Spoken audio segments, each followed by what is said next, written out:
নমস্কার বন্ধুরা, কেমন আছো তোমরা? আশা করি তোমরা সকলেই ভালো আছো।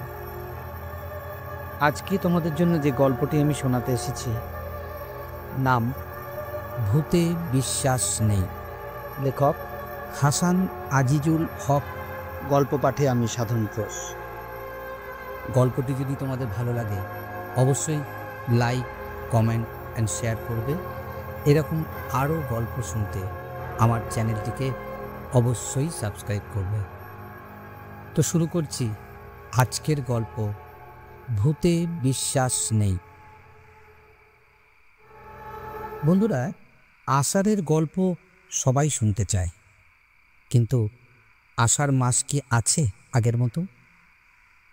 সেই যে ঘন কালীবর্ণ মেঘে ভরা আকাশ, আর সেই আকাশের অগণিত ছেঁদা দিয়ে অঝোর ধারায় বর্ষণ, বাড়ির পিছনের ডোবায় হাজার হাজার ব্যাঙের গ্যাঁ গো ডাক, গায়ের কাদায় ভরা পিচ্ছল পথ, নিকষ অন্ধকারে ঢাকা গ্রাম, এখানে সেখানে কালো কালো তেঁতুল গাছের ঝুপসি অন্ধকার।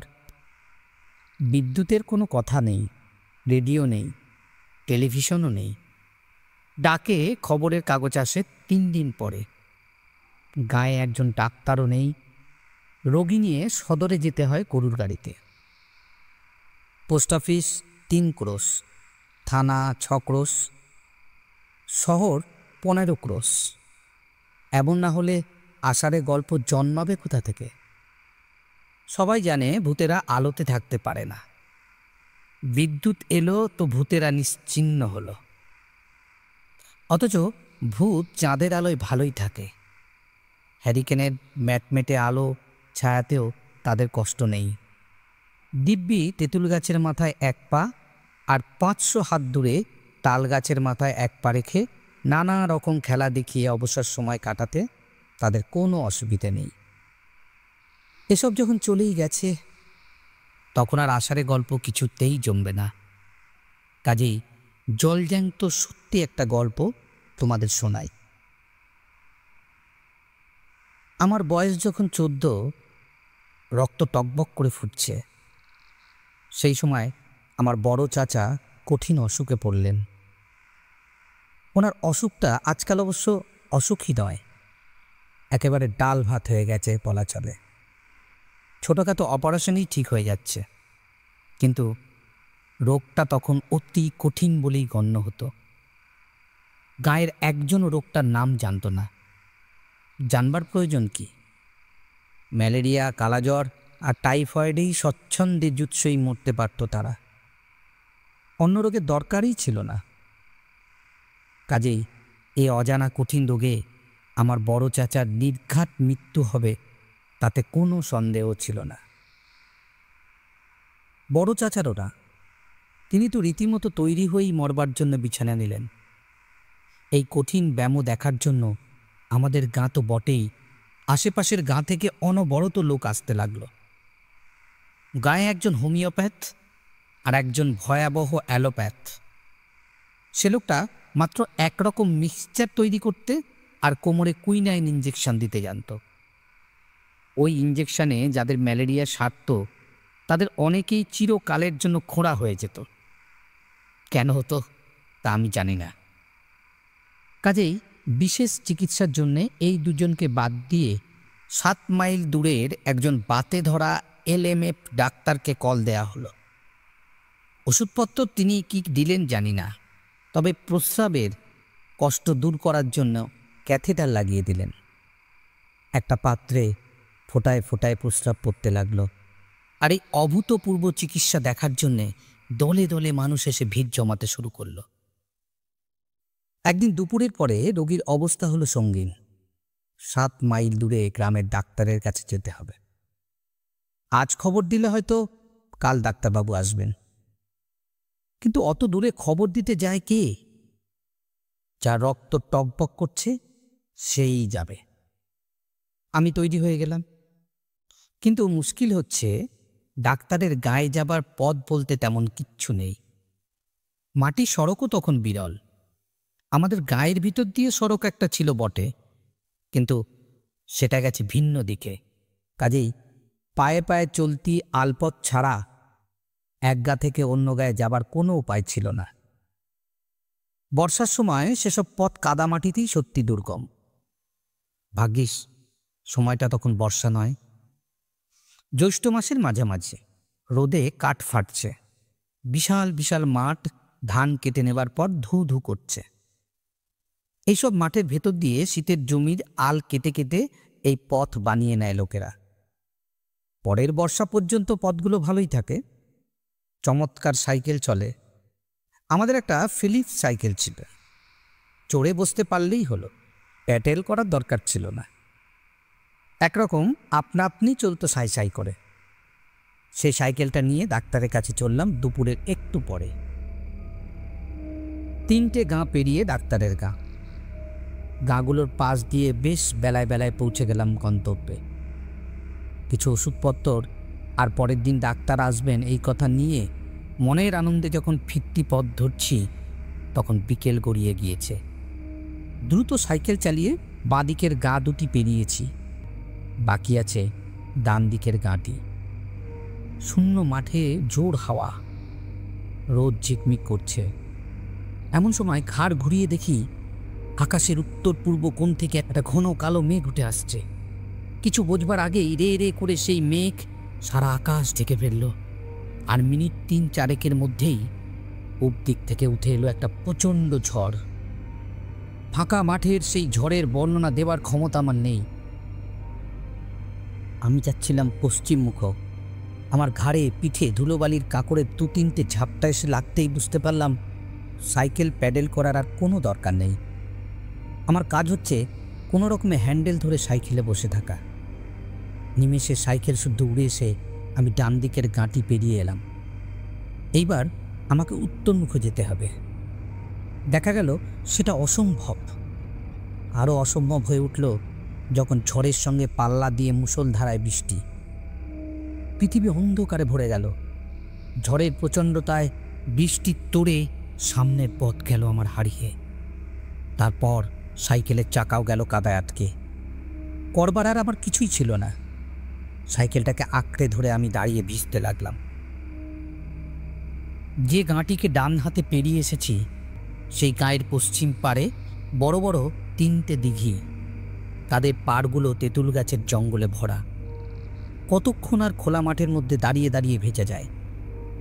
একবার বিদ্যুৎ চমকাচ্ছে, আর সাদা আলোয় ভরে যাচ্ছে চারিদিকের একেবারে ফাঁকা খোলা মাঠ। প্রচণ্ড ঝড়ের দাপটে দাঁড়িয়ে থাকাও যাচ্ছে না। শেষ পর্যন্ত কি আর করি, সাইকেলটাকে ঘাড়ে নিয়ে আমি সেই জঙ্গলে ঢুকে একটা বড় তেঁতুল গাছের নিচে গিয়ে দাঁড়াই। বৃষ্টি আর ঝড়টাকে যদি একটু আড়াল করা যায়।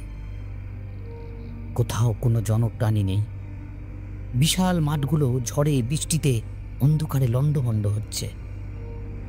কর্কর শব্দে মুহূর্তের বাজ পড়ছে, আর বিদ্যুৎ কালো আকাশ চিরে ফালা ফালা করে দিচ্ছে। বাঁচার আশা তখন ছেড়ে দিয়েছি। শুধু ভাবছি মৃত্যুটা কিভাবে হবে। এমন সময় আমার কাছ থেকে হাত 5 দূরে সাদা শার্ট গায়ে ফিটফাট এক ভদ্রলোককে দেখা গেল। একটু অবাক চোখে লোকটির দিকে তাকাতেই তিনি অত্যন্ত স্বাভাবিক গলায় বললেন, এই ঝড় বৃষ্টিতে এখানে কেমন করে এসে পড়লে হে? ভিজে তো চুপসে গেছো। এসো এসো আমার সঙ্গে, পাশেই আমার বাড়ি। ঝড় বৃষ্টি ধরে এলে তখন নয় বাড়ি যেও। এমন স্বাভাবিকভাবে কথাগুলো বললেন যে আমার একবারও মনে হলো না এই দারুণ দুর্যোগে লোকটি হঠাৎ এখানে উদয় হলোই বা কী করে। আর এত ঝড় বৃষ্টিতে লোকটির জামা কাপড়েই বা অত ফিটফাট আছে কিভাবে? ঝড় বৃষ্টির মাতামাতি কিন্তু তখনও সমানে চলছে। একটিও কথা না বলে লোকটির সঙ্গে যাব বলে পা বাড়াতেই মনে হলো সাইকেলটা কি হবে। সাইকেলটার দিকে তাকিয়েছি। লোকটি সঙ্গে সঙ্গে বলে উঠলেন, ও সাইকেলের কথা তোমাকে ভাবতে হবে না, থাকুক এখানে পড়ে, কেউ নেবে না, সকালে ব্যবস্থা করা যাবে। এই বলে সে হাঁটতে শুরু করলে আমি নিশ্চিন্ত মনে তার পিছনে পিছনে চললাম। খুব স্বচ্ছন্দ ভঙ্গিতে হাঁটছেন লোকটি। পা যেন মাটি স্পর্শ করছে না, বাতাসে জামা কাপড়ও একটু নড়ছে না, বৃষ্টিতে যেন ভিজছেও না। খুব অবাক করা কাণ্ড। কিন্তু আমার কাছে তখন সবই স্বাভাবিক বলে মনে হচ্ছিল। আমাদের ওদিকের গাঁগুলো যেমন হয়, গাঁয়ের শুরুতেই বড় বড় দিঘি, আম জাম কাঁঠাল তেঁতুলের বড় বড় জঙ্গল, ধান ক্ষেতের ভিতর দিয়ে পথ, তারপর একটি দুটি বাড়ি, তারপরেই রাস্তার দুপাশে ঠাস বুননি মাটির বাড়ির সারি। লোকটির সঙ্গে চলতে চলতে হঠাৎই বড় তেঁতুল গাছের আড়ালে দেখা গেল ছোট্ট একটি মাটির বাড়ি। আমাকে নিয়ে ভদ্রলোক সেই বাড়ি দিয়ে ঢুকলেন। লোকজন কেউ কোথাও নেই। ঘরের উঁচু মাটির দাওয়া বৃষ্টিতে ভেসে যাচ্ছে। দাওয়া পেরিয়ে ঘরে ঢুকতেই দেখা গেল একটি হেরিকেন জ্বলছে ঘরের এক কোণে, বাতিটা কমানো। লোকটি এগিয়ে বাতিটা একটু উস্কে দিয়ে দাওয়ায় বেরিয়ে এসে বললেন, এই যে ভাই, তোমার সাইকেল চলে এসেছে। আমি স্পষ্ট দেখলাম আমার কাদা মাখা সাইকেলটা দাওয়ার উপরে একটা দেয়ালে ঠেসান দেওয়া রয়েছে। আমি এতেও আশ্চর্য হলাম না, যেন ব্যাপারটা অতি স্বাভাবিক। লোকটি ঘরে ফিরে এসে একটা কাঁচা কাপড় আর একটা সাদা ফতুয়া আমার হাতে দিয়ে বলল, কাপড়টা ছেড়ে এই শুকনো কাপড় পরে নাও, আমি আসছি একটু, বলেই তিনি বেরিয়ে গেলেন। কাপড় হাতে নিয়ে দেখলাম উঠানের এক ধারে একটা গোয়ালে গরু ছাগল বাঁধা আছে, আর এক ধারে একটা রান্নাঘরের খানিকটা দেখা যাচ্ছে। সেখানে এই দুর্যোগের মধ্যেও নিশ্চিন্ত মনে উনুনে রান্না করছে একটি বউ মানুষ, পরনে সাদা শাড়ি, মুখটা ঘোমটায় ঢাকা। আমি কাপড় চোপড় ছেড়ে সুস্থ হয়ে বিছানায় বসেছি। লোকটি গরম ভাত, ডাল, ঘি, লবণ ইত্যাদি নিয়ে ঘরে ঢুকলেন। নাও ছোকরা, খেয়ে নাও। বেশি কিছু আমি জোগাড় করতে পারলাম না। ভদ্রলোক ঠায় আমার পাশে দাঁড়িয়ে থেকে খাওয়ালেন আমাকে। পরম তৃপ্তির সঙ্গে খেয়ে উঠতেই তিনি আমাকে চৌকির বিছানায় শুইয়ে মশারিটা খাটিয়ে হারিকেনটা কমিয়ে দিয়ে বললেন, শুয়ে পড়ো ভাই, সকালে তোমাকে ডাকবো, বলে তিনি চলে গেলেন। আমি মশারির ভিতর ঢুকে চোখ বন্ধ করতেই গভীর ঘুমের মধ্যে তলিয়ে গেলাম। যখন ঘুম ভাঙল, দেখি তেঁতুল তলায় ঠায় দাঁড়িয়ে রয়েছি। কাদামাখা সাইকেলটা পড়ে আছে পাশে। ঝড় বৃষ্টি থেমে গেছে, সকাল হচ্ছে আর পাখিরা কিচিরমিচির ডেকে চলেছে। ব্যাপারটা কি বলতো? আজ আমার গল্পের এখানেই সমাপ্তি। গল্পটি যদি ভালো লাগে অবশ্যই লাইক, কমেন্ট অ্যান্ড শেয়ার করবে। এরকম আরও গল্প শুনতে আমার চ্যানেলটিকে অবশ্যই সাবস্ক্রাইব করবে। আজ তাহলে এই পর্যন্ত। ভালো থেকো বন্ধুরা।